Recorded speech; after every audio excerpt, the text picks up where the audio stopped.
नमस्कार। आप देख रहे हैं अगम्य मीडिया न्यूज़ और इस वक्त हम एक खास शख्सियत के साथ जो आचार्य अभिनंदन सागर जी के शिष्य एवं गणिनी आदिका ज्ञानमती माता जी के शिष्य हैं, ऐसे ब्रह्मचारी भैया जी हैं, प्रांजल जी, वो हमारे साथ हैं। आपका बहुत बहुत स्वागत है अगम्य मीडिया न्यूज़ चैनल में। धन्यवाद आपका। भैया जी, मुझे आपसे जिस विषय को लेकर चर्चा करनी है, जो अभी कर्नाटक में एक जैन संत है काम कुमार नंदी जी, जिनका नृशंस हत्या कर दी गई थी, जिसका पूरा भारत में जो जैन समाज है उसमें बड़ा रोष व्याप्त है। क्या कहेंगे इस घटना को लेकर आप? पूज्य आचार्य अभिनंदन सागर जी महाराज हमेशा एक सूत्र दिया करते थे कि बालक, स्त्री और संत, ये तीन का सम्मान जिस देश और राष्ट्र में बना हुआ है, उस राष्ट्र की प्रगति को कोई नहीं रोक सकता। और जहां इनका सम्मान, इनकी अस्मिता खतरे में आती है, इन पर हमले होते हैं, इनके साथ अत्याचार होता है, उस देश की संस्कृति, उसकी अस्मिता और उसके विकास को कोई भी वृद्धि को प्राप्त नहीं करा सकता। बालक अबोध हुआ करते हैं, स्त्रियां अबला कहलाती हैं और संत जो होते हैं वो निशस्त्र और निर्ग्रंथ हुआ करते हैं।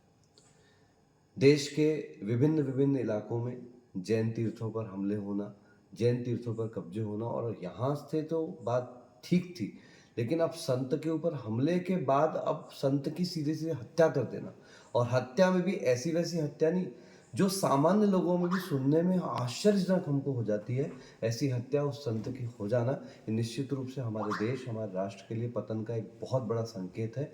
जैन समाज के साथ साथ पूरे देश को, राजनेताओं को, सरकार को और इस देश के मुखिया को भी इस बारे में जागृत और सचेत होना चाहिए।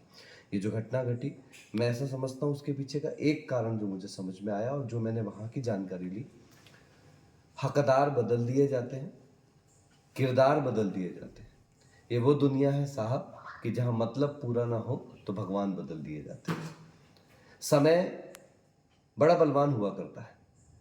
महाराज जी के यहाँ काम करने वालों को जीवन में कुछ आवश्यकता पड़ी, क्योंकि संत के पास एक वातावरण का निर्माण था कि वो सहयोग कर सकते थे। उन्होंने अपने ट्रस्ट, अपने लोगों से उनका सहयोग कराया, लेकिन समय के साथ उसकी वापसी होना भी आवश्यक थी। जब उनसे मांग की गई और जब वो देने को तैयार नहीं हुए तो उनको थोड़ा बहुत तो, भाई कहते हैं ना, शिष्य और शिष्य का भविष्य डांट पर निर्भर है। अगर शिष्य गलत रास्ते पे जाता है उसको डांट तो लगाई जानी जरूरी है। जैसे बॉटल में भरा हुआ द्रव अगर ढक्कन ना लगाया जाए तो गिर जाएगा। तो उन्होंने भी इस प्रकार से शायद रास्ता अपनाया और वो उनको इतना बुरा लगा कि वो पैसे तो रिटर्न करना चाहते ही नहीं थे, और उन्होंने उसके साथ साथ अपने क्रोधावेश में आकर के जिस प्रकार की घटनाओं का अंजाम दिया, पहले तो करंट से उनको तड़पा करके मारा और उसके बाद शरीर के टुकड़े टुकड़े करके विभिन्न स्थानों पर जो फेंक दिया। इस प्रकार का नृशंस हत्याकांड एक संत के साथ होना, ये जैन समाज के साथ साथ इस देश के इतिहास का एक काला अध्याय है। एक, जैसे कहते हैं अपन स्वर्णाक्षरों में लिखते थे, ये शायद काली शाही से लिखा जाएगा। और दूसरी बात, संत को कैसा होना चाहिए, क्या होना चाहिए, किस प्रकार की व्यवस्थाओं के साथ होना चाहिए, ये लोगों का अधिकार नहीं है। पूज्य आचार्य विद्यासागर जी महाराज ने मूक माटी ग्रंथ में एक बहुत अच्छी बात लिखी है कि अगर मेरे बारे में कुछ कहना है तो पहले वहां आकर कहो जहां मैं हूं, लेकिन आसन की दृष्टि से नहीं, आचरण की दृष्टि से। क्योंकि मैं ऊपर हूं, तुम नीचे हो। मैं ऊपर से नीचे देखूं तो मुझे चक्कर आता है, यानी ऊपर से नीचे देखने पर हमें आसानी नहीं होती, और नीचे से ऊपर का अनुमान अक्सर गलत निकलता है। यानी तुम जहां हो वहां से मेरी जगह का अनुमान लगाओगे तो अनुमान हमेशा गलत निकलेगा। अगर मेरे बारे में सच में कुछ जानना है, कहना है, समझना है, तो वहां आकर कहो जहां मैं हूं, लेकिन आसन की दृष्टि से नहीं, आचरण की दृष्टि से। एक बात बहुत सुनने में आई आचार्य श्री के बारे में, जिनकी नृशंस हत्या वहाँ पर की गई। सुनने में आया है कि वे एकल विहारी थे, वे अकेले एक स्थान पे वहाँ पर रहते थे, इस कारण उनके साथ ऐसा हुआ। तो ये जैन समाज में भी काफ़ी ऐसी बातें हैं जो हमें अलग अलग तरीके की सुनने को मिल रही है। तो थोड़ा सा आप इसके बारे में इसको क्लियर करें कि वहाँ पर वास्तव में क्या एक कंडीशन थी, क्या सिचुएशन थी? बिल्कुल बिल्कुल, हमारे देश में, समाज में एक बड़ी कुप्रथा मानना चाहिए कि एक बार कोई शब्द को सुन लिया जाता है तो उसको बिल्कुल हम लोग पकड़ के बैठ जाते हैं। एकल विहारी शब्द का अर्थ हम थोड़ा समझ लें। अकेले विहार करने वाले साधुओं को हमारे एकल विहारी कहा जाता है। उसका एकांत से निषेध नहीं है। अगर वो अपनी गुरु की आज्ञा से किसी स्थान पे अकेले भी विचरण कर रहे हैं तो ऐसे साधु को हमारे यहाँ गलत नहीं माना गया है। और अगर गुरु की आज्ञा नहीं है और 4 साधु भी विहार कर रहे हैं तो वो एकल विहारी की श्रेणी में माने जाएंगे, क्योंकि वो गुरु की और शास्त्र की आज्ञा में नहीं। जहां तक काम कुमार नंद जी महाराज जी का सवाल था, मैं आपको बता दूं, वे संस्कृत के, प्राकृत के और इंग्लिश, इन सभी भाषाओं के और अपनी क्षेत्रीय भाषाओं में कन्नड़ आदि के विद्वान तो थे ही, लेकिन जो विशेष रूप से वक्ता की और ज्ञानी की पहचान मानी जाती है ऐसी विशेष भाषाओं के वो जानकार थे। अंग्रेजी में उनकी किताबें हैं, इंग्लिश भाषा में वो अपना वक्तव्य भी देते थे, काफ़ी अच्छे विद्वान साधु हुआ करते थे। लेकिन कहते हैं ना, समय बलवान होता है, जो मैंने आपसे भी कहा, उनके पैर में एक बार एक कांटा चुभा। उस समय उनको ज्ञात हुआ कि उनको शुगर की बीमारी है, जिसको आप मधुमेह कहते हैं। अगर इस बीमारी में ज़्यादा चलना फिरना किया जाए, कुछ किया जाए, तो निश्चित रूप से किसी प्रकार का ऐसा रोग हो सकता है जिससे पैर काटना पड़ जाए या ऐसी कुछ घटना पड़ जाए, तो उसके कारण उनका संयम ही पूरे तरीके से बाधित हो जाएगा। तो ये शास्त्रों की आज्ञा है कि अगर आपके शरीर की अब योग्यता नहीं है तो आप एक स्थान आदि का निर्णय करके और वहाँ पर अपनी साधना कर सकते हैं। तब से उन्होंने निर्णय करके कर्नाटक के चिक्कोड़ी प्रांत में उस स्थान को बनवा करके वहाँ पर विचरण कर रहे थे, वहीं पर रहते थे और आसपास के गाँवों में विहार आदि भी करते रहते थे समय समय अनुसार, और आकर के वापस वहाँ पर स्थिर होते थे।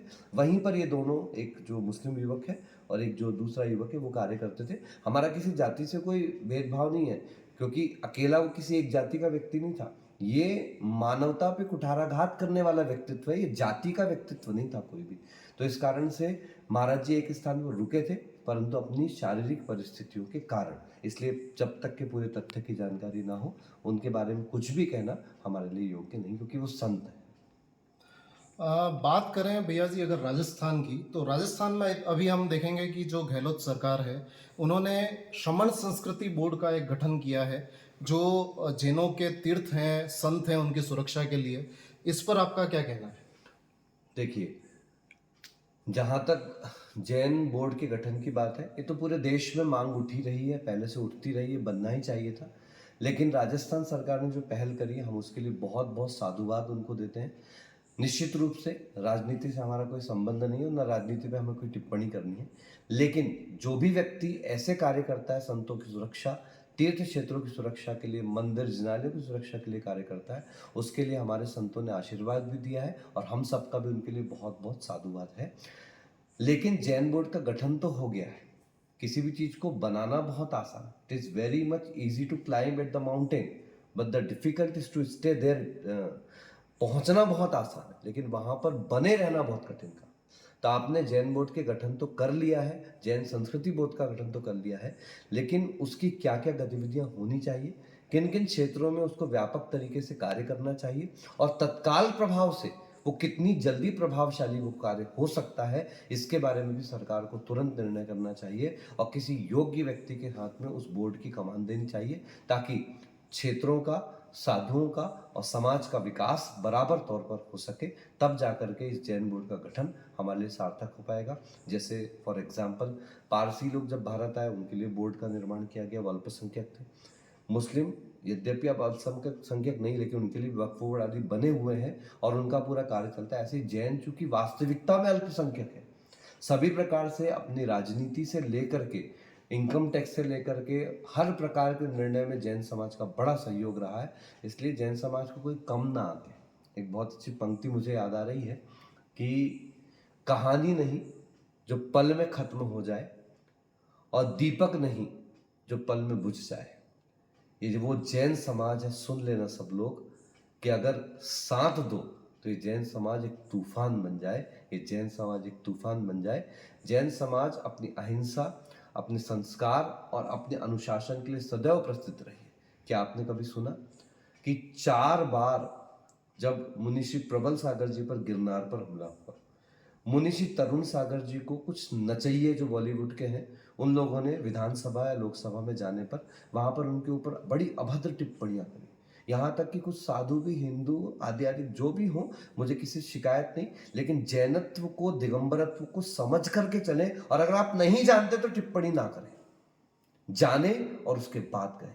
तो ये सब जितनी भी घटनाएं हुई, उसमें पूरे भारत में विरोध प्रदर्शन हुआ, लेकिन भारत का ये ऐतिहासिक प्रश्न होना चाहिए कि पूरे भारत में इतने बड़े बंद 3-3 4-4 बार जैन समाज ने किए, लेकिन कहीं पर भी कोई अप्रिय घटना नहीं हुई। सरकार का कोई नुकसान नहीं किया गया, सरकारी संपत्ति का नुकसान नहीं किया गया, कोई तोड़फोड़ नहीं की गई, किसी प्रकार के किसी भी व्यक्ति के व्यापार व्यवसाय को नुकसान नहीं पहुंचाया गया। इससे बड़ा अनुशासन और अहिंसा की शिक्षा हमें किससे मिलेगी? हम तो बस सरकार से, सुप्रीम कोर्ट से, हाई कोर्ट से, और जहाँ जहाँ भी ये केस चलने वाला है फास्ट ट्रैक कोर्ट बना करके उसका निर्णय किया जाए।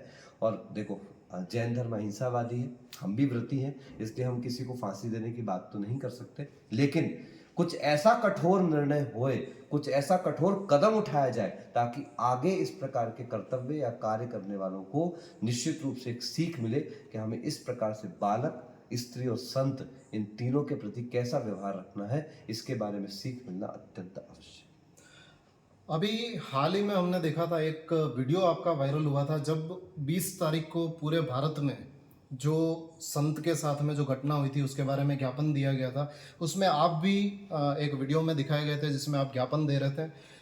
थोड़ा सा उसके बारे में बताएं, आप किस तरीके से अपनी बात उन तक पहुंचा रहे थे? एक्चुअली ये तो हमारा कर्तव्य होता है।